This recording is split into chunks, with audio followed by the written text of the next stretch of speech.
Hello, dear students and friends. Today I'm going to discuss one of the most delightful sonnets written by William Shakespeare.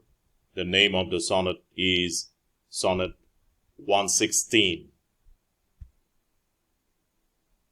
This is a very important sonnet. First of all, I will just go through the theme of the sonnet. Okay, so this is a sonnet on love. In fact, Shakespeare composed 154 sonnets, and the first 126 sonnets were dedicated to his friend. Okay, and this is one of those sonnets. And the theme of the sonnet is really fascinating. It is about true love. It is about real love. Okay, the sonnet underlines the essence or the significance of true love. And true love is everlasting. Okay, it is an eternal union between loyal hearts. And true love conquers the destruction of time. It never changes. It is holy and spiritual and never dies. I will just go through the text of the poem, okay, just to make it a bit more interesting, and go through the poem with explanation of the lines. Okay, so the poem begins like this. Let me not to the marriage of true minds admit impediments. Love is not love, which alters when it alteration finds, or bans with the remover to remove. So Shakespeare here says, actually, in fact, he's sharing his love for his dear friend. Okay, so in fact, he says that true minds, marriage of true minds, in fact, it means the union between two loyal lovers, okay, two people who share love, affection for each other. So he says that let me not allow any kind of obstructions to take place between two real lovers. Just like marriage is a union between two souls, two people who share love, compassion, affection for each other. So his love for his friend is just like a union of two noble souls, two souls who have immense love, okay, who share compassion and immense love for each other. So he says that let me not to the marriage of two minds admit impediments. Let me not allow any kind of obstacles to happen, to take place between two loyal lovers. Love is not love, which alters when it alteration finds. Love is not love when it changes. Alters means changes. Alteration means change. Alright, so love is not love when it changes. When there is a scope to change, it does not change. True love remains same forever. It does not undergo any kind of changes. It does not change with the passage of time, or bans with the remover to remove, or it doesn't even ban. That means separation.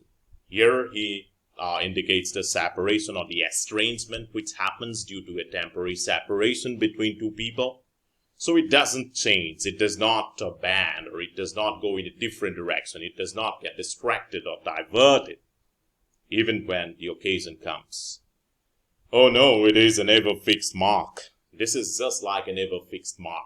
It is just like a fixed mark. It is always steady. It is always steadfast. It is always constant, that looks on tempest and is never shaken. It is something which is not shaken by even tempest. It looks on tempest. It always remains firm, strong, steadfast, constant. It does not undergo any changes. It remains unshaken. It cannot be shaken. It cannot be uprooted. True love is unshakable, irresistible.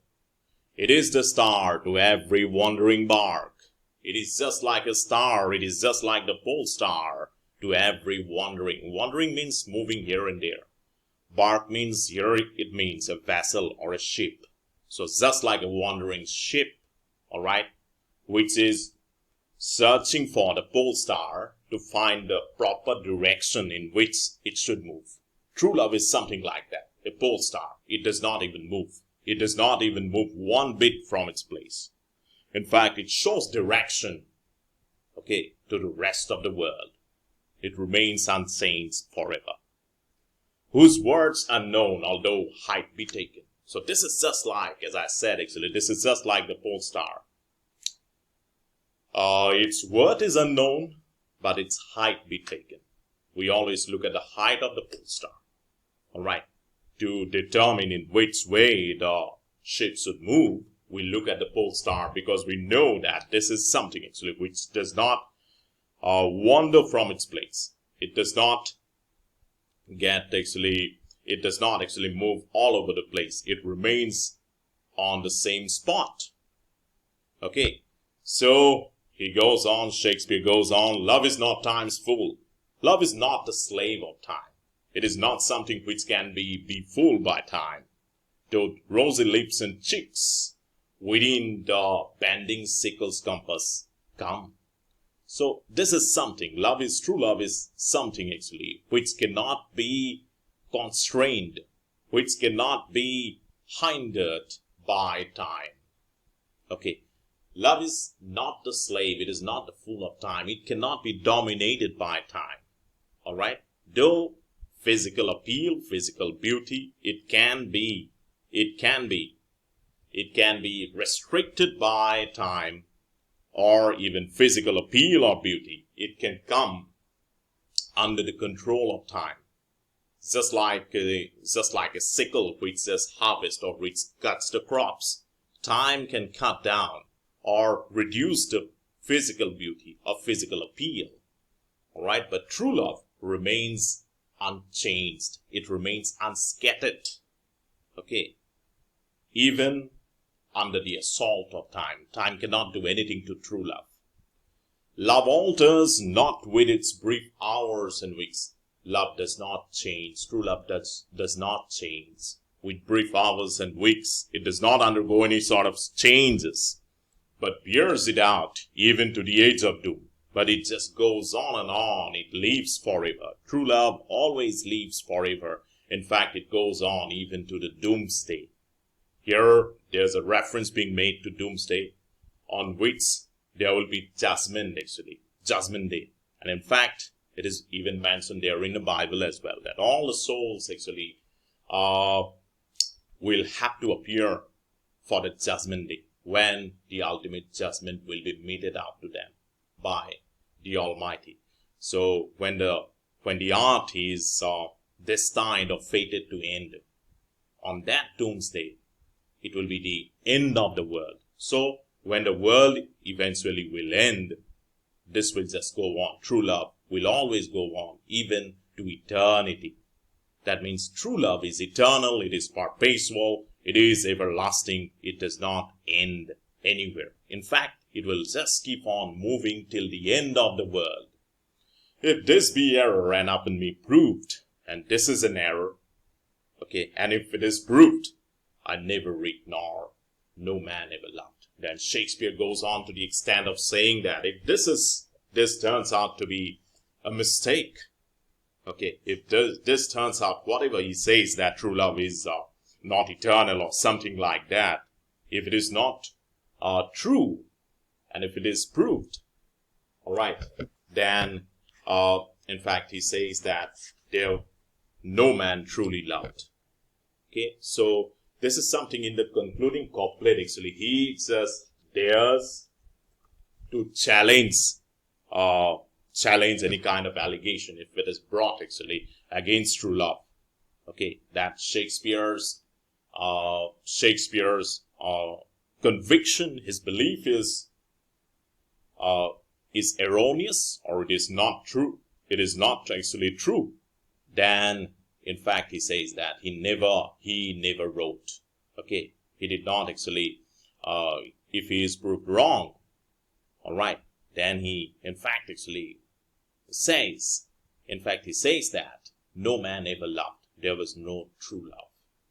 Okay, so in fact, he glorifies true love throughout the poem. In fact, he goes to the extent of saying that this is eternal. In fact, the onslaught of time, the passage of time cannot do any evil to true love. So here he shares his true love for his friends, something actually which just remains unchanged forever.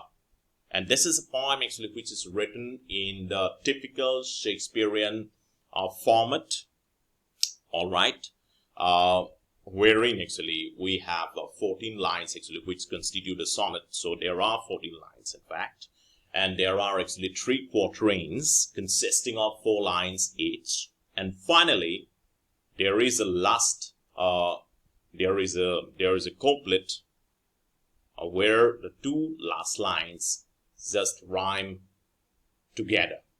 Okay, so this is a really glorious poem written by Shakespeare. So I hope you have understood my explanations.